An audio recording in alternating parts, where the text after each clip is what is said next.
Merci na bandi konyoso bozola na émission na biso bisika nyonso bozola mi na pesi bino mbote donc mbote na bino bandi ko mesdames et messieurs humble servante na bino sar de demande donc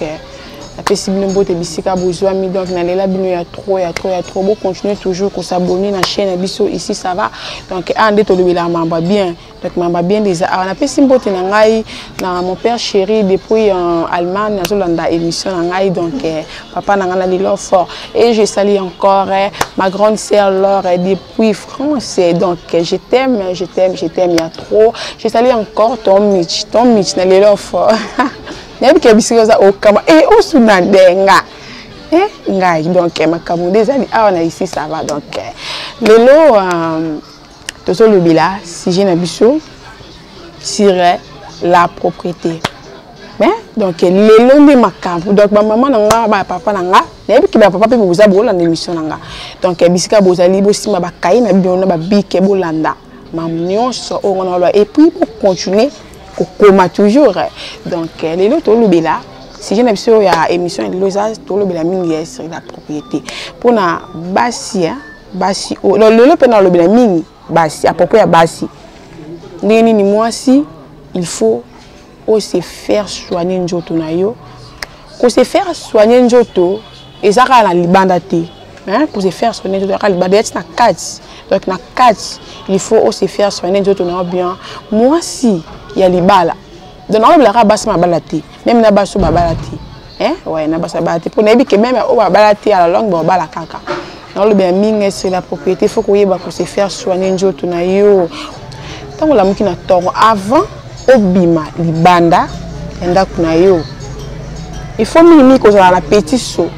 hein moi ça libala faut za la petit saut na chambre na yo donc petit saut na so ki olingo la muka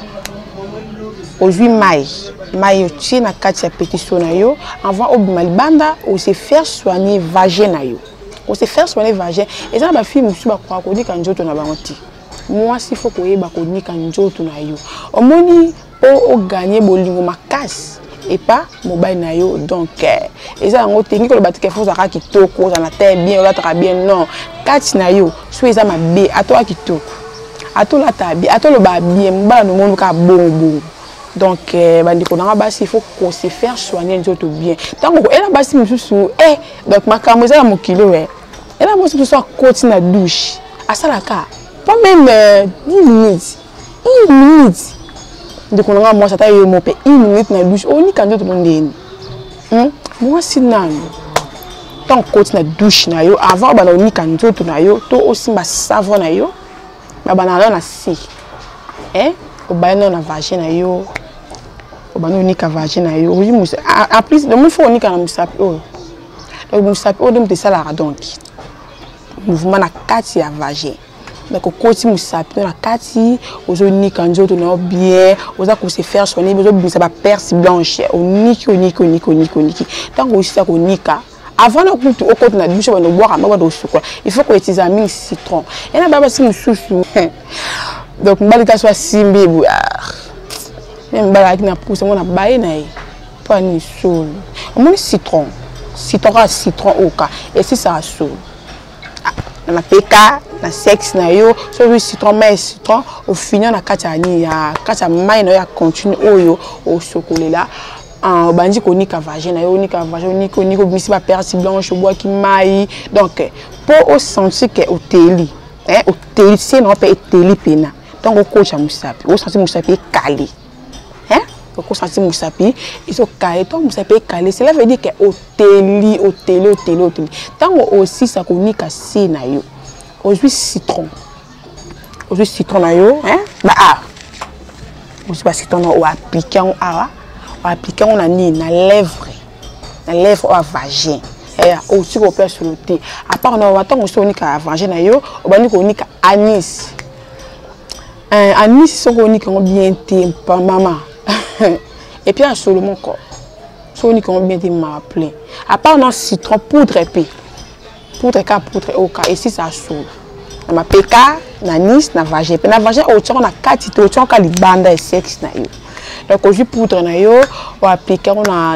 anis na yo tant aussi au sokolo avant tant le sokolo bimi na douche na yo on appliquer poudre avant on appliquer poudre tant qu'on côté na chambre il faut utiliser linge non il faut être propre il faut repasser à linge na yo bien tango au côté na chambre na yo au jour linge wana au pangusi vagin na yo pangusi sexe na yo au pangusi anis na yo après au poudre au poudre au tie na anis au ti kala copia sur le en plus moi ça libala kaleso o lala kinango kaleso o lala kinango mbano yonka aussi c'est en journée du manandeni maman nanga. Non, moi c'est les il faut qu'on se change à sous-vêtements dans la journée à 4 fois. À 4 fois, à 3 fois, à 2 fois, il y a un problème. Donc tu vois, donc il faut qu'on se faire soigner par sous-vêtements, décaler pour éviter l'infection. Au moins, infection, c'est coaching dans nous. Il faut l'appeler vagin.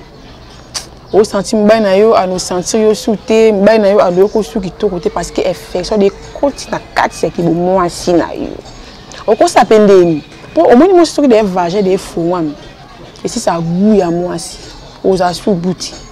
tu vois donc aux asou bouti donc non conseiller mine la femme mariée la jeune fille le ko la oh non ba balité hein il faut qu'on utilise amica citron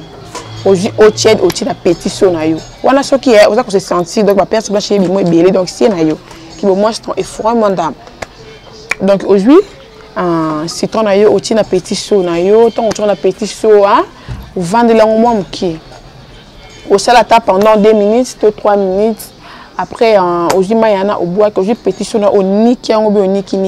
en bien au bombiango. Donc il faut moi c'est faut bon ça mbet bien et ngolo bateka ka nengi olala kina mbanu mbala ki musala ozati mbanu ozo ka po bon simbet non tant comme baton ka bo lamka mbala bongami abima ki musala olati simba na yo ake musala obon simbet na yo obon si ba sous-vêtement so ko eza bon si ba sous-vêtement faut repasser ba sous-vêtement pour repasser ou bien pas très mbet na yo ko bonzo donc loko na chambre na yo ezane sika nango malanga na yebi ke boso landa ngai boso na donc boyo kapema kambu ya na bino mo na bino leki na bino azo le bina bino na boto le bila onka atala ka bino na yebi ke boso landa donc bo landa nga vraiment on continue toujours ko s'abonner na chaîne na biso donc moi il faut qu'on se faire soigner nzoto na kitoko na ko éviter basolo en plus dans le monde wana na eno na mapeka yana basi musu donc soit l'équipe mbena yo au bien au pe nzambe na nga jeune fille qui tombe sur mapeka boni moi aussi kitoko on a très bien on le baka bien tu es belle mais au pe ça sur mapeka na ndini ya kitoti au moins il faut que tu amènes citron citron on a bon sur mapeka citron on va bon et non moins cher non cher té au sur citron na yo oza quoi kango na mapeka donc le père sur la kitoko ata otie parfum te wana mbongo yo suma parfum te utiliser mine citron na yo appliquer yango donc wana de pesa makambo ngade singanga c'est la mine citron hein ngape na rose nako on va na tombo soko na oti na tombo soko na yo ti citron ka wana o check te mapeka na o check na vagin na yo donc ils ont bien la bagage nyonso ba solo nyonso donc moi si alibala faut que ça propre et ça libala mususo moi ça singata $1000 on paie ça yo comme petite son na moi atia masa na biso na kisi ope anegi toto ebite mo bali ona landela ni na kati na yi o ko ye pa la negi toto me mbana nga donc mbala na kanga mana epena ok atia na kisi non e kisi donc eza que soin propriété ya kati ya nzoto nde sala ke e benda toujours mo bana ko kili banda ke na ya kia mais suka on touche pas bien moi ce n'est à la propre je dis mais on peut ça en 2 minutes pour émission il faut ça quand 2 minutes par rapport à si c'est émission donc pour na dans le blâme pour na basi oyo ba etizami ba kisa boko eza mabe à la langue obe la cancer c'est na yo et comme ne le roi monora bis maba quoi si ça ngote ça mabe moi c'est faut ça propre donc maika mai et donc ça vagin moi c'est qui et dans ni glace ni kisa boko ni maika parce que kota douche dès qu'on a bisibino juste citron au mai c'est trop fini na kati ya mai na ni na cantine wa mai avant oni kanzoto na yo au bandi na ko se faire soigner vagin na yo oni ki vagin na bien et au sentir pe ko kibo moi c'est ko amki ba non tout le yango petite na am ko la comprendre ni non o tsa ni okuna